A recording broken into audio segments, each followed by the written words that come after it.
Good morning students. कल बेटा हमने समास करे, समास के 3 भेद किए थे। कौन कौन से? अव्ययीभाव समास, तत्पुरुष समास और कर्मधारय समास। आज हम उन्हीं भेदों को आगे पढ़ते हैं। 3 भेद हो गए, समास के 6 भेद हैं जिसमें 3 हमने कर लिए, 3 आगे हैं। अगला है चौथा द्विगु समास। द्विगु समास क्या है? जिस समस्त पद का पहला पद संख्यावाचक विशेषण हो, जिस समस्त पद का पहला पद कैसा हो? संख्यावाचक, और समूह का अर्थ देता हो, तथा समस्त पद है जो समूह का अर्थ देता हो, वहाँ पर क्या आएगा आपका?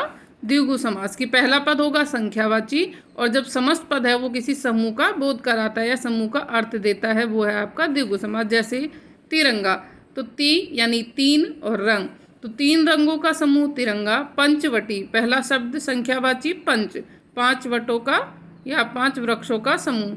त्रिफला, त्रि माने 3, 3 फलों का समाहार। चौराहा, चौ मतलब 4, 4 राहों का समूह। नव यानी 9 रत्न, 9 रत्नों का समूह। त्रिवेणी, त्रि माने 3, 3 वेणियों या 3 नदियों का समाहार। ये क्या हो गया आपका? द्विगु समास। तो इसमें क्या होगा? पहला पद आपका संख्यावाची होगा, और जब आप इसका विग्रह करोगे तो समूह या समाहार लगाओगे। अगला है आपका द्वंद्व समास।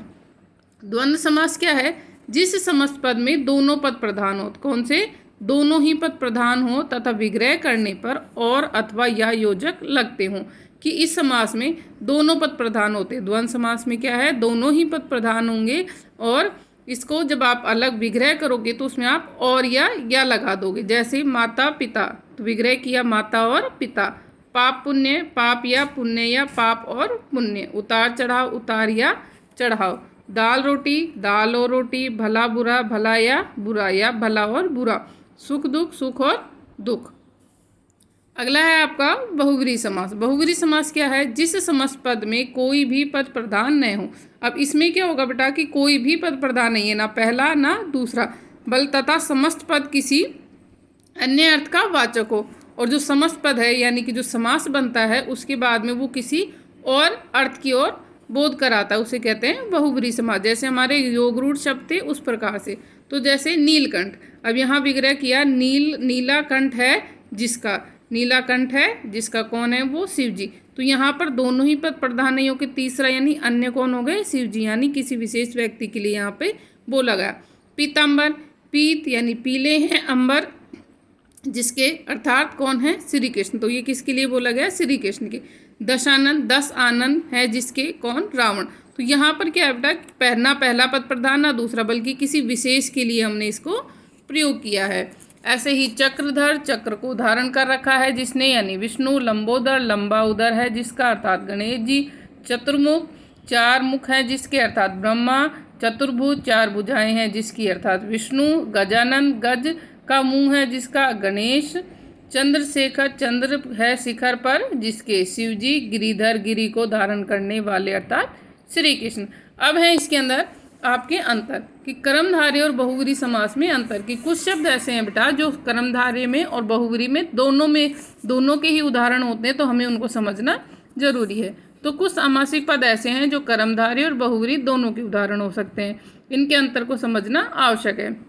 जैसे कर्मधारय समास के 2 पदों में विशेषण विशेषित अथवा उपमेय उपमान का संबंध होता है, जबकि बहुव्रीहि में क्या होता है? किसी तीसरे की ओर संकेत करते हैं। विग्रह करने से अंतर स्पष्ट होता है। तो इसका पता कैसे चलेगा कि आप उसको किस तरह से विग्रह करते हो, उसी के आधार पर वो क्या है आपका समास बन जाएगा। जैसे कमल नयन, यहाँ पर कमल उपमान और नयन उपमेय। कमल के समान नयन, अर्थात क्या हो गया यहाँ पर? कर्मधारय समास। पीताम्बर में पीले अंबर है जिसके, अर्थात श्री कृष्ण की ओर संकेत किया है, ये क्या हो गया आपका? बहुव्रीहि समास। आगे देखो बेटा, इसी को अगर आप पीताम्बर को कि पीला है अंबर, अंबर मतलब वस्त्र, पीला है अंबर, अगर हम साधारण बोलेंगे कि पीले वस्त्र, तो किस में चला जाएगा? कर्मधारय में। लेकिन अगर हम इसको कहेंगे पीले वस्त्र हैं जिसके, और फिर उसको हम श्री कृष्ण कहेंगे, तो वो किस में आ जाएगा आपका? बहुव्रीहि समास में।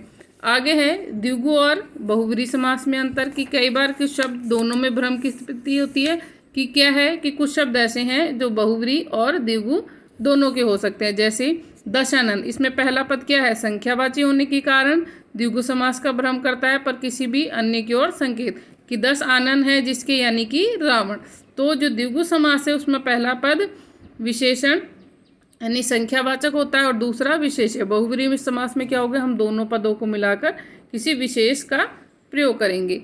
ठीक है। और बेटा इसके अंदर जो अंतर है वो हम इस तरह से जान सकते हैं कि जिस प्रकार से हम उसका विग्रह करते हैं उसी के आधार पर उसका क्या होगा, हम नाम देंगे। ठीक है, आया समझ में? Thank you.